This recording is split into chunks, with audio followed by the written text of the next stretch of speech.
बिस्मिल्लाहिर्रहमानिर्रहीम। अस्सलाम वालेकुम मेरे दोस्तों, आज की इस वीडियो में हम जानेंगे हम आपके प्यारे आका हज़रत मोहम्मद मुस्तफ़ा सल्लल्लाहु ताला अलैहि वसल्लम भिखारी को भीख कैसे देते थे। जी हाँ दोस्तों, अगर हम लोगों के पास कोई भीख मांगने वाला आता है और वह हट्टा खट्टा होता है तो हम बिना कुछ सोचे समझे उसको भीख दे देते हैं। यह नहीं सोचते कि इसको देना कैसा रहेगा, ठीक रहेगा या नहीं। आपने देखा होगा कि रमज़ान के महीने में ज़्यादातर भिखारियों की तादाद बढ़ जाती है। उसमें मुसलमान ही नहीं, गैर कौम के लोग भी होते हैं जो जुआरी शराबी होते हैं और मुसलमान का भेष बनाकर भीख मांगते हैं। इसलिए यह वीडियो आपके लिए बहुत ही ज़रूरी है, इसलिए इस वीडियो को आखिर तक ज़रूर देखिएगा। तो चलिए बिना किसी देरी के हम अपनी वीडियो में आगे बढ़ते हैं। मेरे दोस्तों, एक बार एक भिखारी अल्लाह के प्यारे नबी हज़रत मोहम्मद मुस्तफ़ा सल्लल्लाहु ताला अलैहि वसल्लम की बारगाह में आया और आप सल्लल्लाहु अलैहि वसल्लम से भीख मांगने लगा। उसके बाद अल्लाह के प्यारे नबी हज़रत मोहम्मद मुस्तफ़ा सल्लल्लाहु ताला अलैहि वसल्लम ने उस भिखारी के साथ क्या किया, उसके बारे में जानकर यकीनन आप लोग भी हैरान हो जाओगे और आप सोचने पे मजबूर हो जाओगे। इसलिए आज की यह वीडियो आपके लिए बहुत ही खास है, आप इसको आखिरी तक जरूर देखिएगा। मेरे दोस्तों, एक मर्तबा एक हट्टा कट्टा और सेहतमंद भिखारी अल्लाह के नबी सल्लल्लाहु अलैहि वसल्लम की बारगाह में आया। उसका चेहरा पीला था और उसके कपड़े फटे पुराने थे। वह आपकी खिदमत में आया और गिड़गिड़ा कर आपसे भीख मांगने लगा। वह भिखारी कहने लगा, ए अल्लाह के नबी सल्लल्लाहु अलैहि वसल्लम, मेरे बच्चे भूखे हैं, आप मुझे कुछ भीख अता फरमाइए, आप मुझे कुछ खाना या पैसे देकर। यह सुनकर अल्लाह के नबी सल्लल्लाहु अलैहि वसल्लम ने फरमाया, ए शख्स, बता तू क्या करना चाहता है, यानी तू कौन सा हुनर जानता है, तुझको कौन सा काम करना आता है। इस पर वह भिखारी कहने लगा, ए अल्लाह के नबी, मुझे कोई भी काम नहीं आता, मुझे सिर्फ भीख मांगना आता है, क्योंकि मैं एक पैदाइशी भिखारी हूँ। मेरा बाप भी भिखारी था, मेरा दादा भी भीख मांगता था, इसलिए मैं भी भीख मांगने लगा हूँ। तो यह सुनकर अल्लाह के नबी हज़रत मोहम्मद मुस्तफ़ा सल्लल्लाहु ताला अलैहि वसल्लम ने फरमाया, ये शख्स, क्या तुम्हारे पास कोई चीज़ मौजूद है, यानी क्या तुम्हारे घर में कोई सामान है। तो इस पर वह भिखारी कहने लगा, अल्लाह के नबी, मेरे घर में सिर्फ कंबल है जिसको मैं आधा बिछाता हूँ और आधा ओढ़ता हूँ। इसके अलावा मेरे घर में एक प्याला है जिसमें मैं पानी पीता हूँ। तो यह सुनकर अल्लाह के नबी सल्लल्लाहु अलैहि वसल्लम ने उस भिखारी से फरमाया, ए शख्स, अपने घर जाओ और जाकर वह दोनों चीज़ें यानी कंबल और प्याला मेरे पास ले आओ। उसके बाद वह भिखारी उठा और सीधा अपने घर चला गया और जाकर वह प्याला और कंबल लेकर फिर से आपकी बारगाह में हाजिर हो गया और उन दोनों चीज़ों को आपके हवाले कर दिया। फिर अल्लाह के नबी सल्लल्लाहु अलैहि वसल्लम कंबल और प्याला लेकर खड़े हुए और फिर आपने अपने मजमे से मुताबिक होकर फरमाया, ए लोगों, मेरे पास दो चीज़ें हैं, एक कंबल है, एक प्याला, आप में से कोई है जो इनको खरीदेगा। इस पर मजमे में मौजूद एक शख्स खड़ा हुआ और कहने लगा, ए अल्लाह के रसूल सल्लल्लाहु अलैहि वसल्लम, मैं इन दोनों चीज़ों को 1 दिरहम देता हूँ, यानी कि 1 दिरहम में मैं इन दोनों चीज़ों को खरीद लेता हूँ। तो यह सुनकर अल्लाह के नबी हज़रत मोहम्मद मुस्तफ़ा सल्लल्लाहु ताला अलैहि वसल्लम ने मजमे की तरफ 2-3 बार देखकर फरमाया, ए लोगों, आप में से कोई जो इन दोनों चीज़ों की 1 दिरहम से ज़्यादा कीमत देकर खरीदना चाहे। तो इस पर थोड़ी देर के बाद एक दूसरा शख्स खड़ा हुआ और वह अर्ज करने लगा, ए अल्लाह के रसूल, मैं इन दोनों चीज़ों की 2 दिरहम दे दूं, यानी कि 2 दिरहम देकर मैं इस कंबल और प्याले को खरीद लेता हूँ। उसके बाद अल्लाह के प्यारे नबी हज़रत मोहम्मद मुस्तफ़ा सल्लल्लाहु ताला अलैहि वसल्लम ने 2 दिरहम लेकर यह कंबल प्याला उस शख्स को बेच दिया।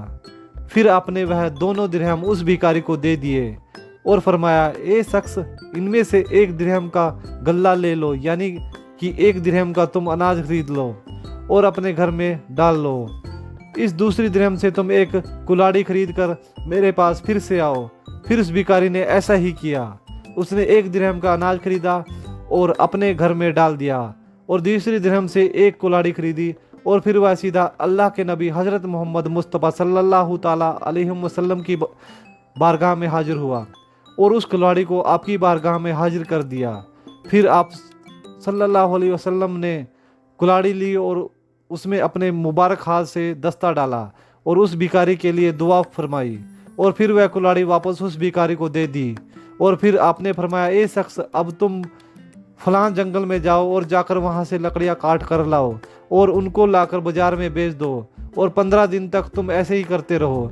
यानी कि एक रोज़ जंगल में जाते रहो और लकड़ियाँ काट कर लाते रहो, उसको बाजार में बेचते रहो। जब 15 दिन हो जाए तो उसके बाद फिर से मेरे पास आना। उसके बाद वह भिखारी उस कुल्हाड़ी को लेकर सीधा जंगल में गया और लकड़ियाँ काटने लगा। लकड़ियाँ काट कर फिर बाजार में जाकर बेचने लगा। इस तरह से करते करते 15 दिन बीत गए। वह भिखारी हर रोज जंगल में जाता और लकड़ियाँ काट कर बेचता रहा। 15 दिनों के बाद वह भिखारी फिर से अल्लाह के प्यारे नबी हजरत मोहम्मद मुस्तफ़ा सल्लल्लाहु ताला अलैहि वसल्लम की बारगाह में हाजिर हुआ। और उस वक्त आपने देखा कि उस भिखारी के पास खाने पीने की चीज़ों के अलावा 10 दिरहम भी बची हुई थी और वह बहुत ही ज़्यादा खुश भी नजर आ रहा था। यह देखकर अल्लाह के प्यारे नबी हजरत मोहम्मद मुस्तफ़ा सल्लल्लाहु ताला अलैहि वसल्लम ने फरमाया, ये शख्स, यह मेहनत तुम्हारे लिए मांगने से कहीं ज़्यादा बेहतर है, क्योंकि अल्लाह ताला मेहनत करके खाने वाले को बहुत ही ज़्यादा पसंद फरमाता है और अल्लाह ताला ऐसे शख्स के माल में खूब बरकत अदा करता है जिसे मेहनत से अपना और बच्चों का पेट पालता है। मेरे दोस्तों, उसके बाद वह भिखारी ने भीख मांगना छोड़ दिया और मेहनत मजदूरी करना शुरू कर दिया। इसका हवा है इब्ने माजा मस्जिद जिल्द नंबर 3 और सफ़ा नंबर 36। तो मेरे दोस्तों, अब आप ज़रा सोचिए कि अल्लाह के प्यारे नबी हजरत मोहम्मद मुस्तफ़ा सल्लल्लाहु ताला अलैहि वसल्लम ने उस शख्स को भी मांगने के बजाय कमाकर खाने की तरकीब दी, जिसके पास सिर्फ एक कंबल और एक प्याला था। जबकि हमारे पास तो ऐसे भी लोग भीख मांगने के लिए आते हैं जिनके घर में सब कुछ होता है, जो गाड़ियों में बैठकर भी मांगने आते हैं और ऑटो में बैठकर भी मांगने आते हैं। हमने ऐसे लोगों को भीख देकर आज इनकी तादाद को बहुत ही ज़्यादा बढ़ा दिया है। यही वजह है कि आज भिखारियों की तादाद में सबसे ज़्यादा तादाद मुसलमानों की नज़र आती है। और अगर कोई गैर मुस्लिम भी भीख मांगता है तो वह भी मुस्लिम लिबास पहनकर भीख मांगने की कोशिश करता है, क्योंकि उसको मालूम है कि मुस्लिम भिखारियों को भीख में बहुत ही ज़्यादा मिलता है। ऐसे लोग आज हर जगह पर, गलियों में, मोहल्लों में और आम जगह पर मुसलमानों की शक्ल में भीख मांगकर हमारे प्यारे नबी हजरत मोहम्मद मुस्तफ़ा सल्लल्लाहु ताला अलैहि वसल्लम की तालीम और हमारे मजहब दीन इस्लाम को बदनाम कर रहे हैं। और इन जैसे भिखारियों के सबसे ज़्यादा शिकार हमारी भोली भाली माँ और बहनें होती हैं। कई बार तो ऐसा भी देखने में आता है कि ऐसे लोग भिखारियों के भेष में आकर हमारी इस्लामिक माँ और बहनों को ठग कर भी चले जाते हैं, उनसे सोने, गहने और जेवर तक ले जाते हैं। इसलिए आप सबसे रिक्वेस्ट है कि आप अपने घर की औरतों को इस बारे में समझाएं कि ऐसे लोगों को भीख देने का कोई भी फायदा नहीं जो कमाकर खा सकते हैं, जो हट्टे कट्टे हैं, सेहतमंद होते हैं। ऐसे लोगों को भीख देकर मुसलमानों में भिखारियों की तादाद बढ़ाने का जरिया ना बनो। अगर आपको ज़कात, फितरा, सदका देना ही है तो आप अपने कमज़ोर पड़ोसी को दे दें, अपने रिश्तेदारों को दे दें। फिर आप ऐसे लोगों को दे दें जिनकी माली हालत बहुत ही ज़्यादा ख़राब है, और उनको भीख समझकर ना दे, बल्कि उनकी माली मदद करके उनको मजबूत बनाने की कोशिश करें। मेरे दोस्तों, याद रखें, इस्लाम ने मांगकर खाने वालों को पसंद नहीं फरमाया।